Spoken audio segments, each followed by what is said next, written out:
kula terangno nggih dados niki Allah ngelingaken kula jenengan sedanten ben eling bahwa alam raya ini diciptakan untuk kita nggih.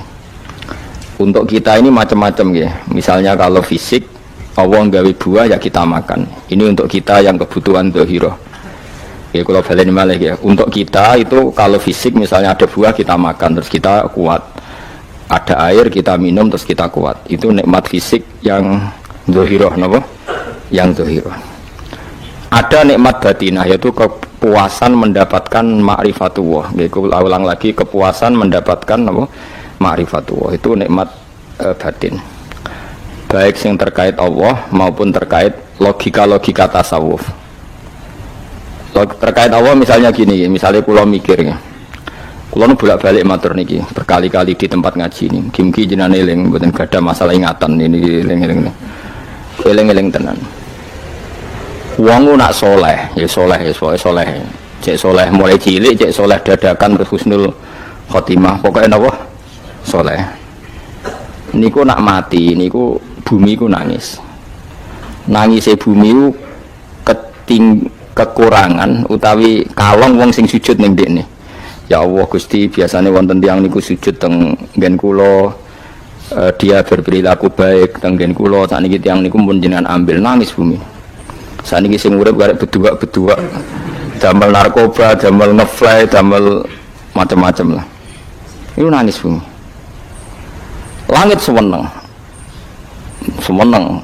Gusti matur nuwun Gusti, orang itu saya tunggu lama, sekarang sudah engkau angkat ke tempat kami. Maksudnya diangkat teng langit.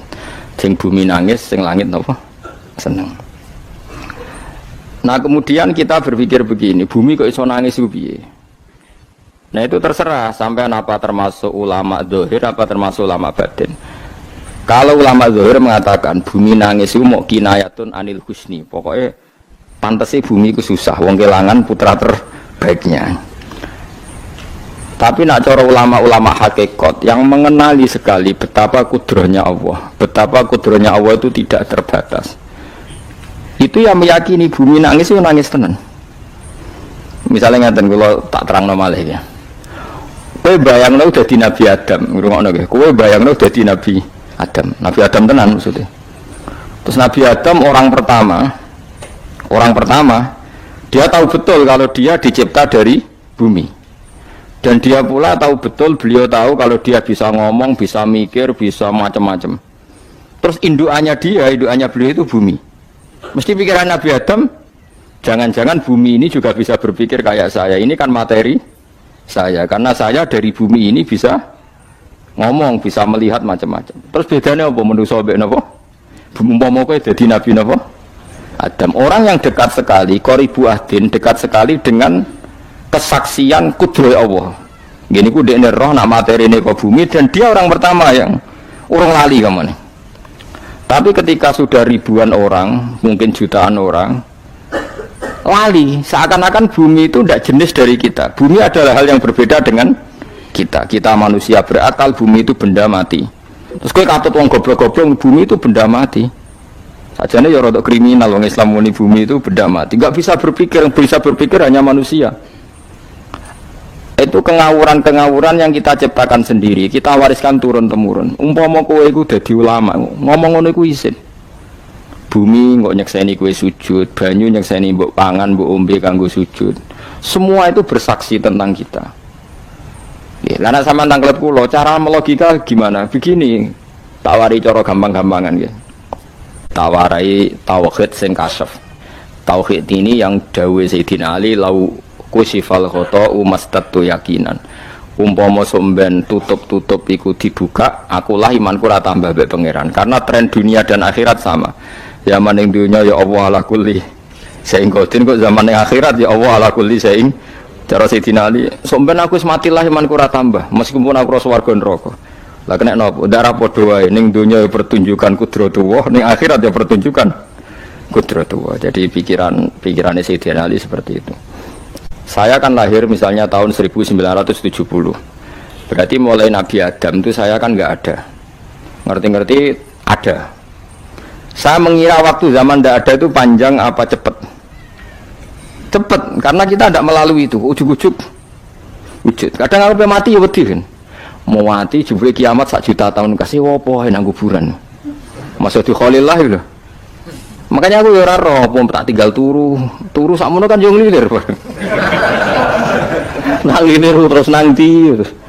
Apa mlaku-mlaku nang donya apa piye nak turu ya kok ngani ngoyo turu kok ribuan tahun lintas. Terus ya apa jajal? Sampeyan tak takoki, misale sampeyan ning kuburan iki apa jajal? Apa ngadepi mukan nakil tukaran terus yo keselen tukaran kok napa ratusan ribu mungkin. Nah terus kita dilatih. Kata Sayyidina Ali gampang latihan seperti kata Sayyidina Ali, apa gampang ya udah menjadi wong alim. Pada akhirnya kita ini aku zaman urip yo ora roh karepe, ngerti-ngerti urip, mati yo ora roh karepe. Pas mati sampean petangin dah yo ora roh karepe. Pokoke wa mata sauna illa ya Allah. Makanya masyhur dia ketemu orang ateis. Dia orang ateis itu anti Tuhan, anti Tuhan pokoknya. Dia ditanya, lalu kamu hidup itu karena siapa? Ya gak tahu hidup. Lalu kamu mati yang menentukan siapa? Ya gak tahu, kalau tahu mati. Ya berarti Anda gak bisa menentukan diri kamu sendiri.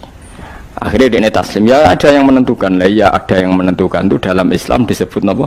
Allah, disebut kalimatu haqqin alaiha nahya wa alaiha namut. Jadi kalau maknani itu kalimat yang benar-benar nyata, yang karena kalimat itu pula kita mendapat kehidupan, yang karena kalimat itu pula kita mati, yang karena kalimat itu pula kita akan bangkit lagi. Itu yang makna hakikat.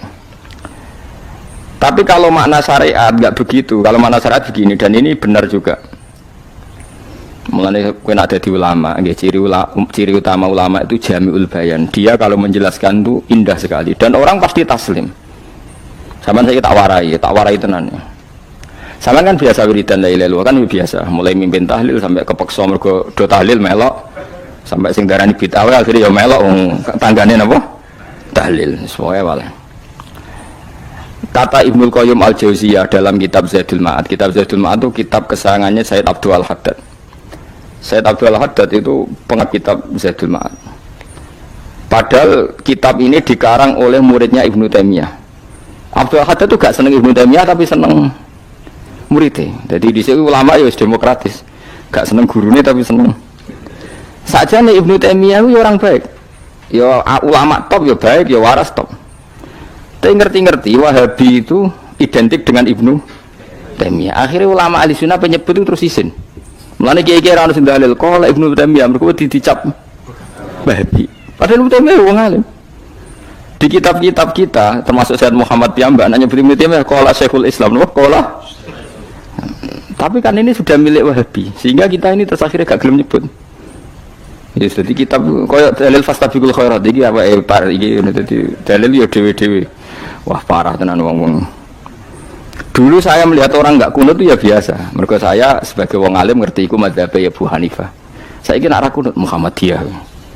Kita ini sebetulnya ahlul ilmi enggak tahu kunut itu madzhabnya siapa kita. Itu madzhabnya Abu Hanifah, yang kunut madzhab Syafi'i. Tapi tahu-tahu iki madzhab NU, iki madzhab Muhammad. Mana ada orang-orang ini bisa punya madzhab? Ngalime sepiro nganti dadi no madzhab. Tapi wis dadi bahasa, wis dadi apa? Sewajo kabeh jane. Mas repot-repot. Tak warai iki. Sampeyan ben nglafadzno la ilaha illallah iku keren ya, keren tenan mboten keren-keren. Ngendikane Ibnu Qayyim Al-Jauziyah itu gini. Min asliha khuliqatil jannah wa min asliha khuliqatin nar. Terus wa min asliha khuliqatid dunya wa min asliha buisatir rasul wa min asliha qatalar rasul. Wah, terus sampai sekarang saya tak bedai. Surga itu kan digawe kelas VIP mewah. Terus jari rugen iki dadaran ora kan nak wingi sebut. Kira 70 ya. 70. Wahyu kabeh kan ora ono sing kriting, wahyu kabeh. Wahyu kabeh terus gak tahu delok wong liya. Kadang bojo kita wis elek jek delok. Boleh kita dari sifatnya maksuratun fil khiyam, jadi gak tahu keluyuran yang dindi. Wahyu kabeh. Lek surga yang semewah itu selek itu ya bagi mereka sing nglafadzno atau yang menerima la ilaha illallah. Neraka sekarang dibikin dalam itu. Jari Abu Hurairah neraka itu tes-tesane benda kamu jatuhkan ke neraka itu untuk sampai ke bawah itu nunggu 70 tahun. Kila 70.000 tahun. Dikira HP membuat ceblok dan neraka itu cebloke ngenteni 70 tahun. Betapa dalamnya. Ngentakno bego piro ya bayang misalnya. Oh itu kontraktor mana saja tidak sanggup itu disuruh ngeduk kedalaman neraka. Iku ya mau kanggo wong sing menolak la ilaha illallah. Jadi kalimat ini luar biasa. Swarga digawe bagi yang nerima, neraka digawe ya untuk yang menolak. Ya kalimat sing kowe nak tahlilan turu iku lho. Iku kalimat sing nggo alasan Allah gawe swarga. Terus kalimat sing suwe-suwe sing lafadzno diarani bid'ah iku. Itu kalimat sesakral ini nasibnya akhir zaman itu entek. Gara-gara dilafadzno tahlilan tersangka jadi apa? Bid'ah. Dulu kalimat yang dipuja-puja penyebab surga dan neraka. Saiki kalimat itu tersangka. Mau perkara napa? Bid'ah. Wis aja melok-melok, kowe debat ya ora iso makili aku sebarno iso. Kok kowe terusno dalan tok. Dah. Berarti la ilaha illallah itu kalimat yang surga dibikin karena itu, neraka dibikin ya karena itu. Kemudian Allah punya sunnah, lalu butuh pelatihan. Dikasihlah Allah gawe bumi. Piye-piye manusia butuh latihan, dibikinlah bumi. Dan dene latihan ikrar la ilaha illallah dengan sadar, dibikinlah bumi, liyabluwakum terus dites. Wes digawe bumi, ono makanan, ono minuman, ono wong wayah, ono pegatan macam-macam, wong diutang wis mbulet macam-macam. Gue ngetes, eling la ilaha apa eling utangi, eling la ilaha apa eling kasuse, pokoknya dites. Karena nggak fair kalau Allah bikin itu kemudian nggak dites, dibikinlah darul imtihan. Dunia itu bahasa Arabnya darul imtihan, tempat tes-tesan. Imtihan mana apa? Tes, liyabluwakum, diuji. Wes diuji kita hidup. Artinya kita dihidupkannya pun oleh Allah demi tes-tesan la ilaha, itu disebut kalimatu haqqin alaiha. Nah ya sebenarnya kita hidup pun ini untuk dites. Pada akhirnya la ilaha illallah apa enggak? Paham ya? Terus dites. Allah itu juga secara hukum itu kan nggak fair, dites kok nggak punya pemandu, dibikinlah rusul, diutuslah para rusul untuk pemandu. Tes itu kan butuh seru, mak pemandu tok ora ono musuhe kan nggak seru, dibikinlah setan. Saat ini sebagian kita sudah setan tapi ini ben seru. Lho ndak setan kan minal jinnati wan nas, rumangsamu setan sopo. Baik setan minal jinnati wan nas. Jadi kena muni auzubillahi minasyaitonir rajim, terjemahnya berlindung Allah dari saya sendiri ya Allah itu. Lho itu kalau lama dulu biasa auzubillahi min syururi anfusina wa min sayyiati a'malina. Sebenarnya kita berlindung hanya dari setan yang jauh, iblis itu enggak. Ya setan diri kamu sendiri, min syururi anfusina, dari kejelekan diri kita. Ngomongnya do ujug, soalnya setan tuh makhluk gaib sing piye. Lah kowe iku sapa? Nganti kowe maksiat terus mergo akrab klop, roh mbek setan klop. Mulane terus maksiat. Dah Allah ngutus pemandu yang ngecul setan ben fair. Napa? Fair. Jadi semua darul ibtila ini juga demi kalimat. Nah, makanya disebut kalimatu haqqin sing alaiha nahya. Kita hidup ya demi mendapatkan kalimat itu. Kita mati nanti ya demi kalimat itu, artinya mati ke neraka ya karena kalimat itu kita menolak atau mengabaikan. Masuk surga ya karena kalimat itu kita hormat, kita benar dalam memperlakukan kalimat itu. Berarti alaiha nahya wa alaiha nam. Terus wa alaiha nub'as karuan, kalau kamu termasuk minal aminin ya nub'as minas solihin, kalau minal kafirin ya nub'as minaz zolimin. Tapi semua desain dunia ini hanya demi kalimat la ilaha illallah Muhammadur Rasulullah. Nah ini kan penting. Bagaimana mungkin kemudian kalimat sesakral ini, sehebat ini, kemudian ada orang tahlil kamu tidur. Kok iso? Kalau janggal kok iso wong turu. Misalnya kayak mangkel, kalau mangkel sing mimpin Gus, wira barbar. Bagaimana mungkin kalimat yang menyelamatkan Anda kemudian Anda anggap problem? Elek gak? Apalagi kamu anggap ini bid'ah. Nak cara kula oke lah, ndongakno mayit itu gak ono tuntunan Nabi. Tahlilan gak ono tuntunan. Tapi wis muni tok kono tok. Artinya muni tok kono tok ora usah nyerang kalimah, enak kalimah tetap kalimah thayyibah. Soal kowe ora seneng sing tahlil, mergo tiga profesi lah iku wonge wae gedhinge aja geman. Ya saya misalnya, saya kadang nggak cocok sama mubalek karena kadang profesi. Tapi saya tidak pernah anti pengajian bagaimana itu membawa syiar Islam. Tapi kalau mubalek kadang ora seneng, kadang takok entuk piro. Bareng sangone sithik, kok sumput mek transportasi ini. Lah ngono kok mbok senengi iku piye? Tapi kita terus gedeng keliru iku sing nggawa syiar Islam. Mana ada pengajian didengar orang banyak tanpa mubalek? Gak iso. Ini iso melepokno barang-barang ra penting dadi penting iso. Lah cara guruku teng sareng, nek ape mlepok kanggo panggung barang perkara. Tapi kadang ya benar. Yang namanya mudin mubalek ya itu bisa benar bisa salah, tapi kamu nggak boleh gedeng kalimatnya. Kalimatnya kalimat hak. Nah, ini penting kalau utarakan sehingga zaman Nabi Sugeng ini rungokno tenan ngaji kula.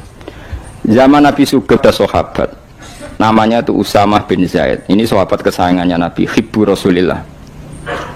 Usama itu diutus Nabi perang. Ini dengerin nih, diutus perang. Pas perang itu si kafir tadi menggal temannya. Ada yang tangannya putus, kakinya putus. Wah, seorang kafir ini sudah luar biasa. Bacok sana, bacok sini. Ketika terdesak oleh pasukan Usama, kebetulan Usama ini cakap ya, sama beberapa temannya orang Ansor. Orang kafir yang sudah kotoa arjulana wa kotoa aidiana, dia pas terdesak bilang la ilaha illallah. Terus sama Usama tetap ditusuk, dibunuh karena dia berpikir ini qolaha muta'awid dan dia melafadzkan kalimat itu hanya berlindung dari pembunuhan. Setelah dilaporkan Nabi itu marah besar. Nabi ngendikan kaifa anta ya Usama bila ilaha illallah idza ja'at bika yaumal qiyamah. Kowe nek ditakoki la ilaha illallah ku piye? Piye-piye wis ngomong la ilaha illallah, tapi sampai ngomong ngoten sausé ngetoki tangan kula, maksudnya tangan kula tangan kelompok saya, tiga-tiga saya. Nabi tetap jawab kaifa bila ilaha illallah idza ja'at bika yaumal qiyamah. Bukan Nabi menyoal terus. Sampai menjadi fatwa ijma'nya fuqaha, siapapun yang melafadzkan la ilaha illallah harus kita terima meskipun qolaha muta'awidzan, meskipun saat melakukan hanya cara zahir berlindung dari kematian. Sehingga kita terima. Orang kafir yang 80 tahun kafir melafadzkan la ilaha illallah 1 menit menjadi mukmin. Sampai ada ayat kulil ladzina kafaru iyantahu yufar lahum ma qad salaf. Ini kalimat yang sakral, bahkan kafir yang 80 tahun saja menjadi mukmin hanya karena melafadzkan la ilaha illallah. Mulane yang ngaji saya, yang senang saya, jangan pernah kamu mengatakan ada bid'ah yang orang bisa jadi kafir. Bagaimana mungkin orang mukmin yang ke kuburan dan melafadzkan la ilaha illallah kamu katakan kafir? Padahal kalimat ini yang kafir 80 tahun saja menjadi mukmin. Saiki ana wong lafadzno la ilaha illallah mergo salah tempat pinggir patok mbok arani kafir. Lho kok aneh. Wong sing kafir 80 tahun dadi mukmin iki gara-gara lafadzno la ilaha illallah dadi kafir. Mergo mau salah tempat ning pinggir apa? Patok. Mboten ora cocok muni nganggur, wong sering ziarah ku nganggur. Nyatane ya tenan. Cara dene pegawai negeri ora sering ziarah. Nah, itu, tapi ora usah muni kafir gak mungkin lah. Coba kalimat ini itu orang kafir yang 80 tahun menjadi apa coba dengan melafadzkan kalimat ini? Mukmin kan? Berarti kalimat ini adalah kalimat penghilang kekafiran. Lalu karena dilafadzkan secara salah dianggap kafir. Hanya karena bid'ah itu tidak mungkin. Makanya sebetulnya Wahabi yang alim-alim itu tidak berpendapat demikian. Saya punya beberapa referensi Wahabi yang alim itu tidak pernah mengkafir-kafirkan orang karena perdebatannya seperti itu.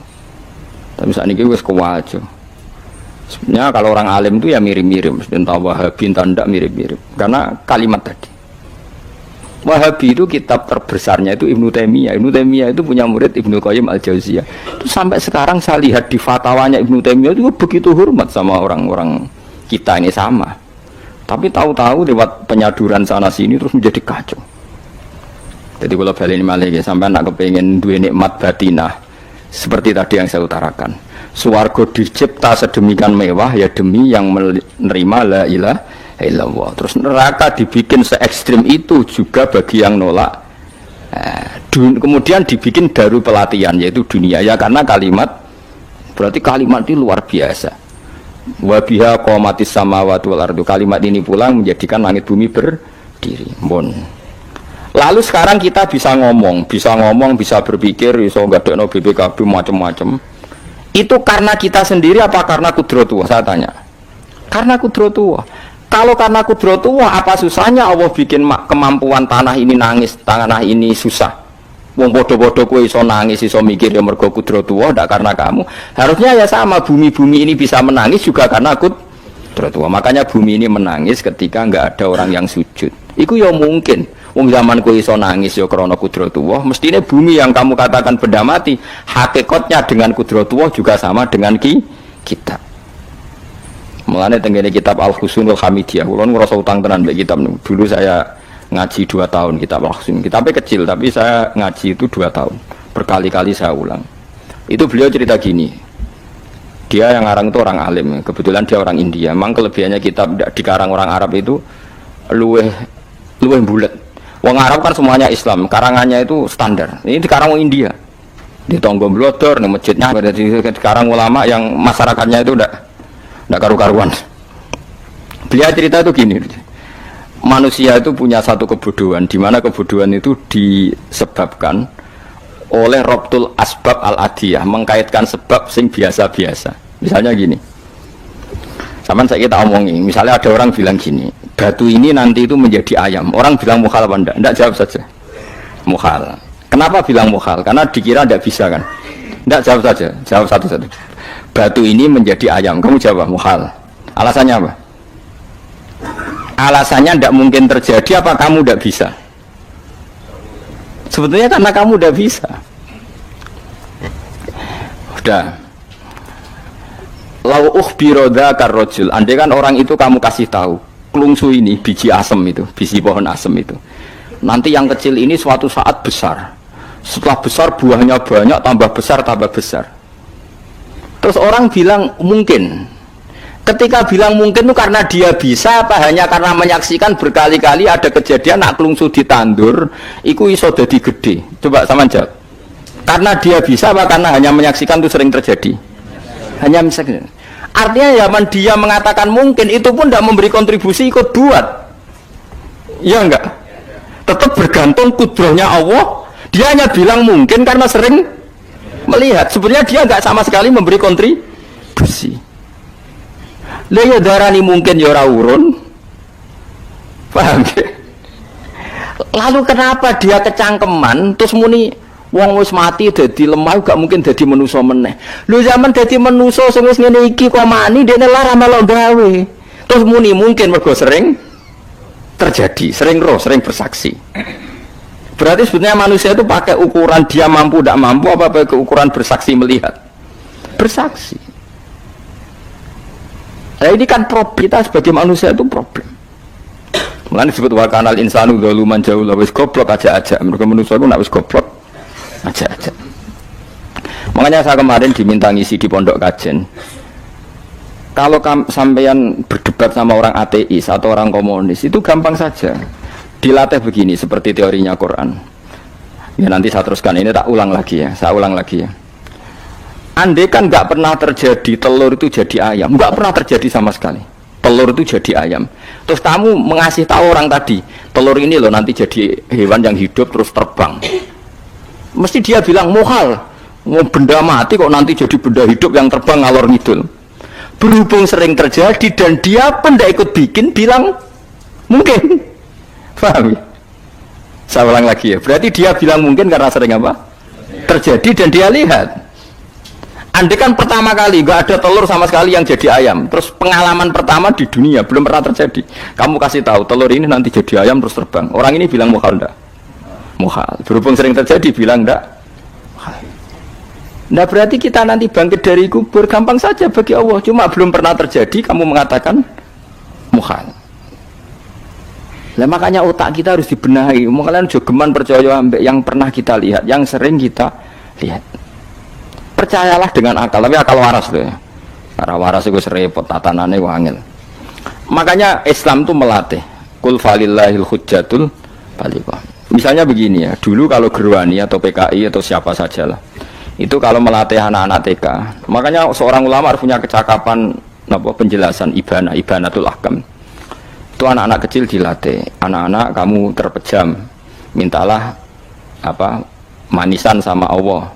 Ya Allah saya minta manisan, saya minta permen. Terus disuruh buka, dapat nggak anak-anak? Nggak dapat bu, wah berarti Allah nggak ada. Sekarang minta sama bu guru. Bu guru kami minta permen dikasih. Berarti yang ada bu guru bukan Tuhan gitu. Akhirnya jadi gerakan ateisme. Nah sebetulnya untuk melawan gerakan itu kita harus melatih begini misalnya gini. Saya itu pernah ketemu sama orang yang berpikiran komunis.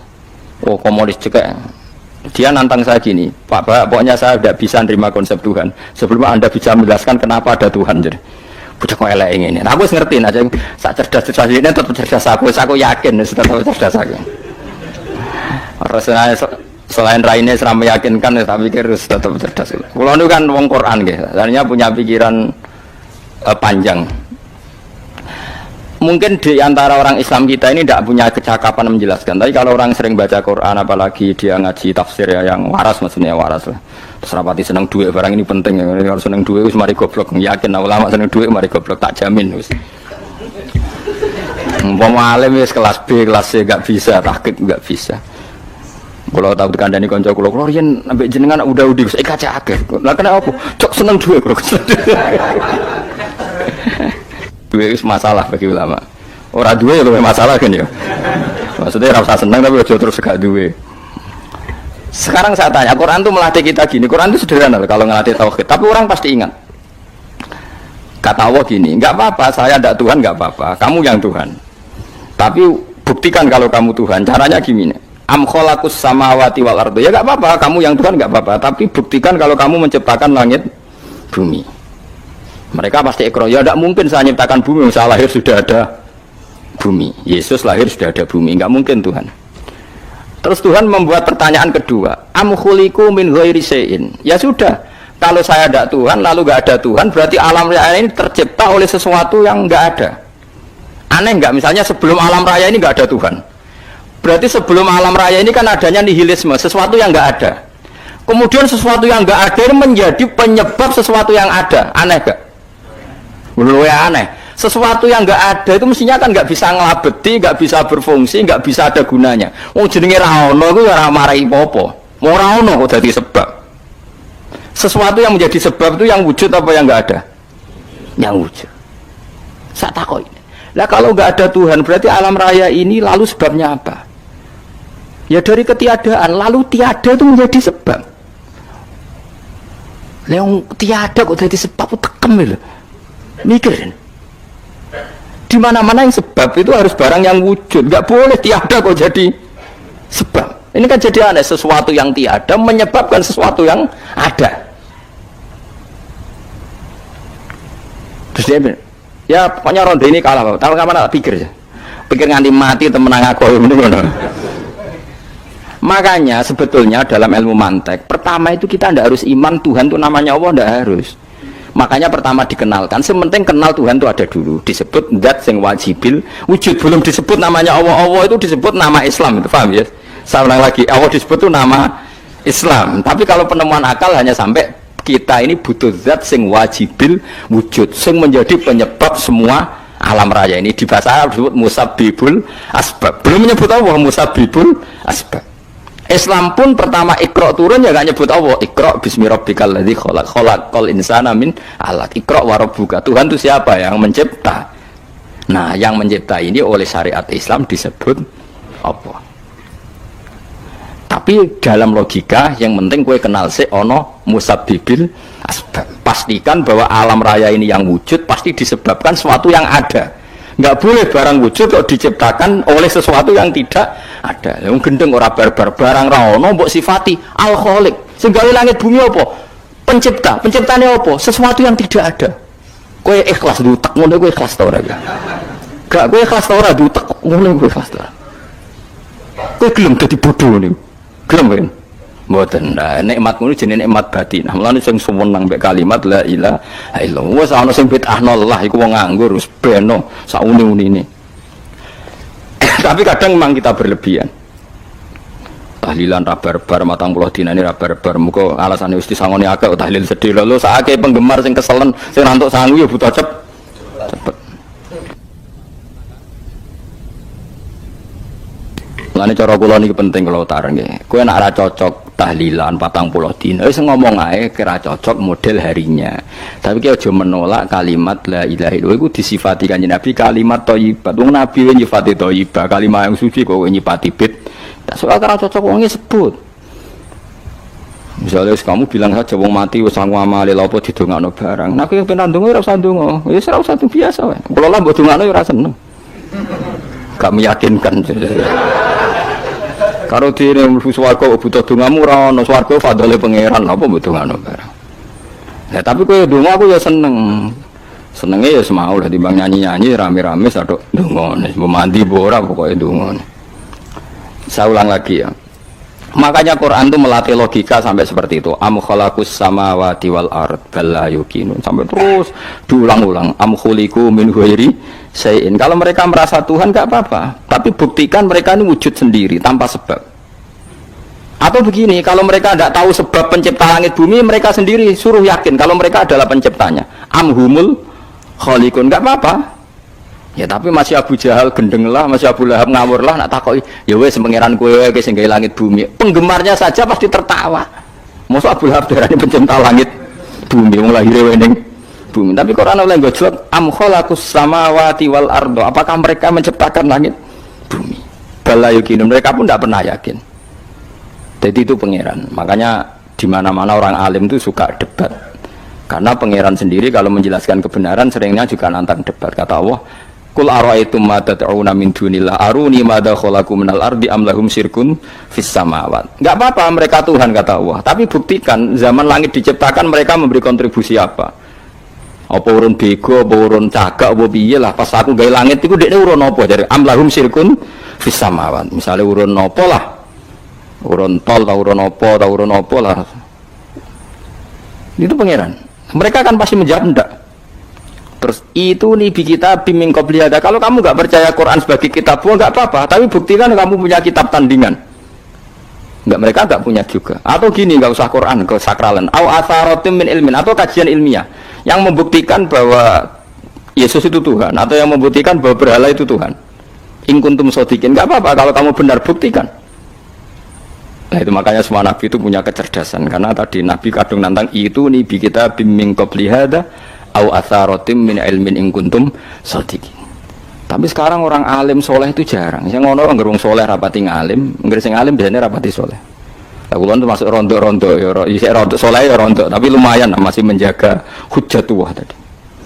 Sebab itu ulama dulu mengajarkan Allah itu siapa? Disifati zat sing wajibil wujud. Karena alam ini kadung ada. Kalau alam ini kadung ada, pasti penyebabnya sesuatu yang wujud. Tapi kalau wujudnya mungkin, bahaya. Wong sing gawe wae wujude terima mungkin bisa wujud bisa tidak. Makanya dipermanenkan yang gawe alam ini zat sing wajibil wujud. Sing wujudnya wajib. Wajib itu enggak bisa enggak pasti wujud. Nah, terus kita kenal itu namanya khaliq, itu musabbibil asbab, itu khaliqul asya. Lalu oleh Islam zat yang demikian itu disebut Allah. Terus jadi la ilaha. Nah, orang yang bertauhid gini tentu punya kenikmatan batin yang luar biasa. Sehingga saya bayangkan nanti mati yang ngono biasa wae kan. Gusti zaman kula teng donya ora melok ngatur oksigen, ngatur nyawa, ape mati ndak ngoten. Mulane jare Sidina Ali, jenengan jemben nak mati tambah pinter apa biasa? Ya biasa wae. Ning bumi yo ndelok kudrahe Allah, kok ning akhirat ndak ora padha wae ndelok kudrahe Allah. Mulane beliau masyhur guyonan beliau lau kusifal ghata mastatu yaqinan. So ben aku nek mukasafane akhirat imanku yo ora tambah ya biasa wae, standar-standar wae. Maksudnya kue ning dunya ujung-ujungnya paling pokok ya menyaksikan kudratullah. So ben ning akhirat ujung-ujungnya paling pokok ya delok kudratullah. Ning dunya saiki Allah ya matlubi sing kita cari, so ben ning akhirat ya Allah matlubi. Paham ya? Artinya hukum dunia dan akhirat itu sama. Kita di dunia golek ridane Allah, ning akhirat ya golek napa? Ridane Allah. Lah soal kecil itu, tapi ning akhirat masalah Gus pun rokok masalah, diutang ditagih yo masalah, kere suwi ku yo masalah. Ya biasa jenenge makhluk anane masalah. Sing ora oleh di masalah ku pangeran. Pangeran sing duwe masalah. Biasa wae. Lah makanya kula suwun nggih aja geman gedeng ulama. BP ulama iku sing iso nerangno. Mulane ngendikane ulama-ulama iku kemampuan Quran wal kitabil mubin. Kitab sing mampu memberi penjelasan iku sing iso maris ulama. Coba sampean semenjak ngaji saya inilah contoh paling gampang. Sampean ngafalno la ilaha illallah itu kan kelihatan biasa. Biasa ambek ngantuk, kadang gremeng sing mimpin tahlil macam-macam lah. Pemene nak ora barbar semacam-macam. Oke lah itu kamu gedeng manusianya enggak apa-apa. Kadang memang kalau tenan. Memang kalau tenan dekne wong sering kula taklam, kula nak kiai lah sering jejer kiai. Ku iso tahlil kan kula wani kok, ku iso tahlil sangu di akeh sungkan cepet. Kowe goblok kemlen seneng sing soibul bait nek mangkel wong sak menambane sing kesusu. Tapi nak sing mimpin kula tetep cepet. Sing udang lah masuk sangone akhirnya aku tetep cepet. Kok mboten nami tetep mandiin aku. Nah, nak suwi malah ra mandi ya. Jadi di daerah saya itu ada mitos. Sampeyan ngerti Istanbul, Quran kecil itu, sing jarine jimat itu. Tapi jarine saiki diproduk teng Kudus kathah 20.000 regane. Jadi di Kliwon itu regane pinten? 20.000 itu gawe koyo kuno ono kan. Tapi mau 20.000 ora sing asli. Nah itu sebetulnya yang asli itu hanya 5 atau 9. Itu sing gawe niku jenenge Ki Sarbini yang terkenal jadul. Itu sing asli. Ya tapi anggere wong yang klaim asli, ya karek maklare lah. Tapi jelas itu dicetak masal teng Kudus 20.000. Pasar Kliwon teng kathah lah teng pundi-pundi kathah. Oh. Wong kanca kula dagangan Istanbul nak kula sak-sak. Sasak tenan niku. Tak takon Mas. Tapi nak ngedol sitok-sitok, ora ngerti anger wong tak kei ngono, kurang ajar tenan itu. Nah itu ceritanya itu, dia itu terkenal jaduk. Singkat cerita diundang tahlil orang mati. Ya kayak Mbah Khalil Bangkalan itu kan orang-orang keramat. Bilang gini. Ya cung ya sing ngundang aku akeh cung ya bismillahirrahmanirrahim wis bapak-bapakmu di sepuro pangeran. Mulai. Yang punya rumah itu mangkelnya bukan main karena disembelihno sapi. Dikira kalau disembelihno sapi kan tahlile gayeng suwi. Lama-lama gremengnya tuan rumah ini si kiai tadi dengar. Terus balik nah, ya ngene cung. Kon buktekno nak tahlilku banding wek sapi ini. Kon ngetok wit klopo lho kon ngetok. Ketok kon gawe timbangan. Sing sitok kon nyancangi sapi urip kubudi. Sing sitok kon kosong lho. Mengape digopo? Timbangan wit klopo, ketok digo timbangan.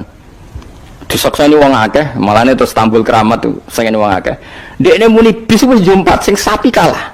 Lho bis tok jumpat mau bismillahirrahmanirrahim. Saking kerawate muni bis wis jumpat. Akhirnya mbah mun tas, mun cekap. Semenjak iku ndekne anggere diundang tahlil bismillahirrahmanirrahim wis ra gremeng wis iku wis beda. Ayo ono wong keramat. Iku wong iku sing tinggi besar video sing gawe Istanbul. Dia anak putune kathah kula sing kendal nggih kathah sing nggih do rata-rata nggih penggemar kula sakniki. Tapi kula ra iso ke Istanbul. Kula ndonga mbek pangeran niku gadah keramat itu keramat terangno hujjatullah. Yaitu tadi logikanya Quran. Makanya sebetulnya Quran itu pertama ngajarkan kita, enggak apa-apa mereka ngaku Tuhan, tapi kita cek apa mereka menciptakan langit bumi. Ketika ditanya mereka bilang enggak juga. Ya sudah, berarti kita ada ini tanpa sebab. Am khuliqu min ghairi syai'in, kita diciptakan tanpa sebab. Aneh juga secara akal kan, masa kita yang ada disebabkan oleh sesuatu yang tidak ada. Akhirnya kita temukan penyebab itu bernama musabbibil asbab atau wajibil wujud. Lah yang itu oleh Islam disebut Allah. Kemudian itu jenenge, kalau kamu sudah sampai seperti itu berarti kamu punya nikmat zahiratu wa batinah, hiya al-ma'rifah, kata Imam Suyuti. Nikmat batinah itu ma'rifat. Nah ma'rifat seperti ini yang ma'rifatul anbiya, ma'rifatul ulama, ma'rifatul auliya, ma'rifat yang la tuzalziluhul fitan, yang enggak mungkin diguncang oleh fitnah karena sudah permanen. Jadi disebut sibghatullah wa man ahsanu minallahi sibghah, sudah permanen, sudah menjadi sibghah. Nah ini insyaallah yang seperti ini yang tidak bisa diguncang oleh fitnah apapun. Ya kamu harus latihan, terus latihan. Akhirnya ya butuh pelatih. Nah, aku sing ngelatih kowe iku mau rok saulan pisan. Setan kompetitore awor kowe terus. Lah iku masalahe. Pelatih arang-arang setane. Nah, iku ora roh, nah iku sekolah ra melo-melo nah niku. Karena dunia ben seru kan mesti ana pelatih, ana pengganggu. Lah pelatih saulan pisan penggangune aja, tapi sekali yakin inna kaidah syaitani kana napa dhaifah, sekali yakin wae anggere ja'al haqqu wa zaqal batil, wis masuk awar bedino piye barang batil tetep zaqal haqq, napa ja'al haqqu wa zaqal batil, wis yakin ya yakin ainul yakin. Mane kok kandhani setan wis ki awar aku telus gak ngarah bisa ngalahno barang hak kandhani ngono kok setan wis ra ngandel ya kok setan napa kandhani. Jadi sebetulnya ini pentingnya ulama. Jadi jangan kira tradisi ulama itu kayak dibayangkan para peneliti rata-rata orang kampus, kadang-kadang penelitinya ndak ulama, rasanya jadi ulama. Sebenarnya kalau di kalangan ulama biasa, misalnya Said Abdul Haddad itu termasuk Qutbul Irsyad, beliau biasa saja baca kitab Ibnul Qayyim, padahal muridnya Ibnu Taimiyah. Dulu ulama itu ya biasa saja. Saya ya berkali-kali tidak kunut, tapi bukan karena apa-apa, ya Abu Hanifah ya nggak kunut, ya biasa saja. Mertua mbahnya istri saya itu, keluarga Sidogiri itu kalau sholat kunut terus sampai kabundut, ya biasa saja ada mazhabnya. Karena kunut nazilah itu karena ada masalah, zaman akhir masalah, makanya beliau kunut terus, ya nggak apa-apa, itu ya nggak masalah. Yang masalah aku ilmunya kurang terus kecangkeman itu masalah. Wes kena kurang paham. Saya pernah ya ngaji begini di mana-mana ya. Dulu saya masih ingat sholat jenazah itu pasti di depan. Terus kita sama lihat nanti di kitab Mahali. Kenapa sholat jenazah harus di depan? Ya karena memang mulai dulu yang namanya sholat jenazah itu di depan, mayitnya di depan. Tapi mulai dulu zaman Imam Nawawi yang terkenal yang ngarang kitab Majmu', ngarang Minhajul Thalibin itu bilang sebetulnya ada kaul yang mengatakan jenazah itu boleh di belakang. Piye gak imam? Kok wajib kok ngarep bangun imam tapi? Masuk akal ora? Masuk akal, tapi ojo praktek. Ya mau kowe ngomong masuk akal, tapi masuk akal ora imam kok wajib kok ngarep. Coba alasannya apa? Kok iso wajib udah kok ngarep ora? Nah sekarang terbukti di Arab Saudi. Di Arab Saudi era dulu itu setiap jenazah itu kalau sholat diletakkan di depan dekat Ka'bah. Singkat cerita tahun 84 atau berapa ternyata itu senjata laras panjang. Jadi senjata laras panjang dibungkus pura-pura apa? Jenazah. Setelah di depan ternyata senjata, terus dipakai pembantian. Tapi ya akhirnya agak banyak korbannya, memang dilindungi Allah. Semenjak itu trauma. Sekarang itu sampean kalau sekarang haji atau umroh kan tiap ba'dal maktubah kan dari sholat jenazah, itu jenazahnya di kamar jenazah, nggak di depan, artinya kan di belakang musolli, apa? Di belakang yang sholat. Nah ini alhamdulillah itu zaman Imam Nawawi termasuk sudah mendiskusikan itu, ada kemungkinan yang kita sholat itu di belakang kita. Nah, kalau di Arab Saudi semuanya dipaksa di depan, wong kaji rasido kaji, semati wakil mendak kok ngarep ya.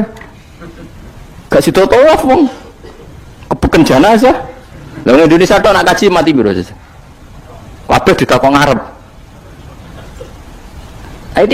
Ini pentingnya ulama. Dulu biasa ulama meskipun kita di Indonesia ra perlu marah teknono, kita takobal wa minna minkum takobal. Loh karena saya pernah ngalami di kampung saya itu kan biasa kalau mayat itu kan ndase enggak lor, sikile ini gitu. Madhep kiblat. Pokoknya gitu lah orang madhep kiblat, pokoknya sirahe ning lor, sikile nang gitu. Oh itu sudah berpuluh-puluh tahun, mungkin ratusan tahun sudah. Kemudian lala itu ada kemudian satu tamu itu berkeyakinan sirahe ning kidul. Di sini kan ada madzhab sebagian sirahe ning kidul, sikile ning lor. Kebetulan tamu itu keluargane. Akhirnya walhasil yuk mindah, yuk muter. Lah tonggo-tonggo kan mudine barang rawani. Serawani. Terus takok aku, Gus ini cara jenengan sepunti. Ya nanti patemune kon muter dhewe. Wong ini nekat ngamuk, wis ngamuk. Sesuk jare wong-wong. Ya pokoke keputusan tertinggi ning Gus Pak dawuhe piye jare mudine. Tak omong ngene wae. Kula niku sinau fikih wis suwe, cek ndas ning lor, cek ning kidul. Mayit ning guri wae kula roh kaule, pemene sampean puter mun puter. Tenang mawon lho mrene. Kula niku sinau fikih mun suwe, menawa sirah ning lor apa kidul. Mayite nggo guri kon kula roh kaule. Wis akhire mikir, iku Gus Pak masuk terus mikir. Ya pun Gus mun salat-salat. Jadi artinya kalau dalam khazanah Islam itu banyak sekali. Karena fikih itu masalah furu'iyah, ya masalah apa?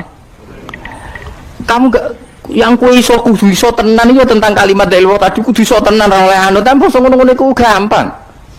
Saiki salat ghaib misalnya. Misalnya kemarin Pak Hasyim Muzadi wafat. Orangnya wafatnya di Malang. Malang wetane Jogja misalnya. Oleh gak wong Jogja salat ghaib? Oleh kan, padahal mayite kok guri. Kok terus sesuk fatwa nak mayit kudu kok ngarep. Yang di timurnya Malang boleh sholat ghaib, yang baratnya nggak boleh karena lungkuri mayit. Gendeng aja. Ibu ora usah ngono, ngaji ku sing khatam, nek khatam ora usah kecangkeman. Mana dalilnya? Ora lo maca kitab kok kon ero. kadang kalau tak mani, Gus dalilnya mana? Kau ngajak bantah apa takok? Nak ngajak bantah-bantahan yo ora level kowe ora roh kok ngajak bantah sing roh. Lho dene cek takok dalilnya mana? Lho bantah-bantahan kok takok. Bantah-bantahan itu mestinya ya khazanahnya banyak, referensinya. Bantah-bantahan kok takok. Dalilnya nopo Gus? Lah yo kowe takok apa ngajak debat. Nak takok tak didono, tapi kowe iku muridku ngomong takok. Lah nak debat ki aja takok, kitabem sak dus wae ku sak dus. Takok Gus takok. Takok. Sing apik ora usah kecangkeman men takok.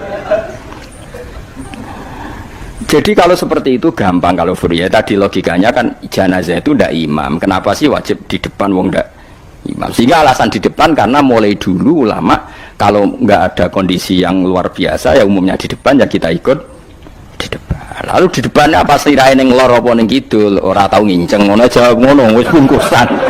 Wis apa? Bungkusan ya wis. Mulane wong ora usah kecangkeman. Nak nuruti eskal ku eskal. Misale ke salat saiki madhep kiblat. Tetep ukurane iku pas ngadeg. Lah nak sujud ya ki madhep ndi? Ayo tak takoki iki. Kowe nak salat kan madhep kiblat. Ya iku ora pas ngadeg. Jadi pas sujud. Yo umpama umume wong madhep kiblat tapi istilahnya ngono ya madhep kiblat. Ora kok kowe gak arah fikih ngene. Salat wajib madhep kiblat, nak ngadeg, nak rukuk madhep bumi, nak sujud ora ono fikih ngene iku. Wong kok eleh ngono, cangkem kok eleh ngono. Ya ora usah ngono, umume wong muni madhep kiblat ya muni madhep. Ora usah kecangkeman gawe sarah. Madhep kiblat tu nak ngadeg, nak rukuk.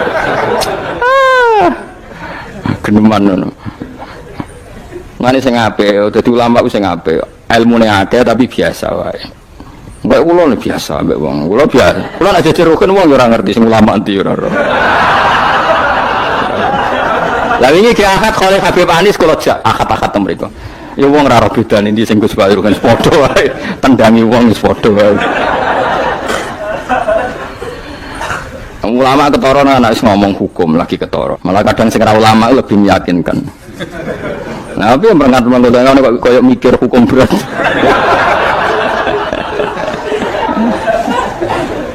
Saya kalau baleni malih. Jadi yang wajib permanen itu ma'rifatullah. Nggih napa? Ma'rifatullah. Kula suwun ma'rifatullah sing permanen. Disebut napa? Alaiha nahya wa alaiha namut wa alaiha nub'as. Nah istilah teng Quran apa inna sholati wa nusuki wa mahyaya wa mamati lillah. Kowe saiki urip iku ya ora karepmu dhewe, karep kersane Allah. Kowe mati ya ora karepmu dhewe, kersane Allah. Nak zaman kowe urip tidak dalam kendali Anda, setelah mati pun tidak dalam kendali Anda. Kowe ngerti-ngerti urip, ngerti-ngerti mati, ngerti-ngerti bangkit kok kubur. Berarti kabeh ku lillahi rabbil alamin. Ya sudah, seperti itu yang kita akan alami. Nah, lalu kita sanggup kalimat, yang kalimat ini pula kita hidup, kalimat ini pula kita mati.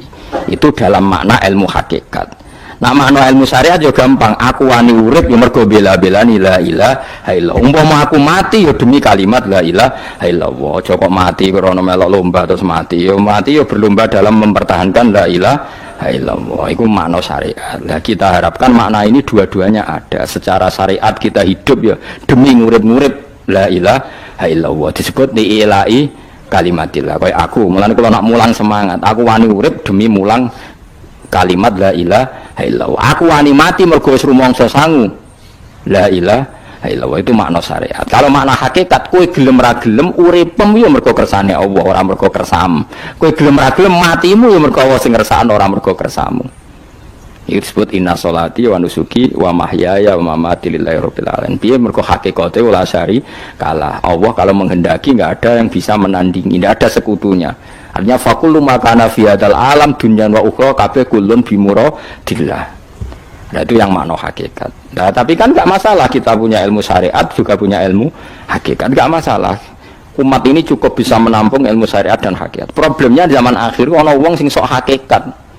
Si bebo gendeng jazab, terus si bebo rasolat jari solat ini Mekah, kadang goblok kira karuan. Lah ora goblok ya, ini Mbah Mun nak cerita kula. Wali rata-rata goblok kan. Lah bodoh nih kok goblok kira karuan. Mereka dulu itu ada orang ngaku wali. Bareng Jumatan, teng mriki nak bare jam berapa Pak? Jumatan. Jam 1 ya. Ditakoki, "Mbah kok mboten Jumatan, Mbah?" Wis Jumatan ning Mekah, jeng lha goblok ora karuan. Ning Mekah iki jam 10, apa Jumatan mbek sapa? Itu kan ketok goblok e. Wong ra Jumatan jam 1 jare muni bar Jumatan ning Mekah. Ning Mekah ku kacak 4 jam. Berarti jam piro ning Mekah? Jam 10 sudah 10 urung. Mesti ini adekne bodoni mending engko aku Jumatan ning Mekah iku rada pinter. Mulai-mulai wis. Lah ya Mekah Indonesia terpaut pinten? 4 jam. Tadi mbak mboten Jumatan. Aku wis Jumatan ning Mekah. Wis. Ning Mekah jam 10. Mulane wali ku tes, anggere aneh-aneh ku tes. Kok ketok gobloke. Sing wali amatir-amatir sing ngaku-ngaku tok. Nak wong alim kan kekasih pangeran, tapi biasanya rapati keramat, tapi para pangeran. Ngono adu pasot menang wong alim kang tuntas yang. Adu pasot, tapi ora usah dijajal. Ngono tuntas tenan malah repot. Jadi paham ya kula suwun nggih. Dadi sampean menjaga agama ini wani urip ya demi kalimat la ilaha illallah, wani mati ya demi kalimat la ilaha illallah. Iku makna syariat, makna hakikat. Nyatane kowe urip ya ora ana liya kecuali kersane Allah. Kowe nyatane mati ya ora ana liya kecuali kersane Allah. Piye-piye kita iku ora duwe apa-apa. Wa ma tasyauna illa ayyasha Allah.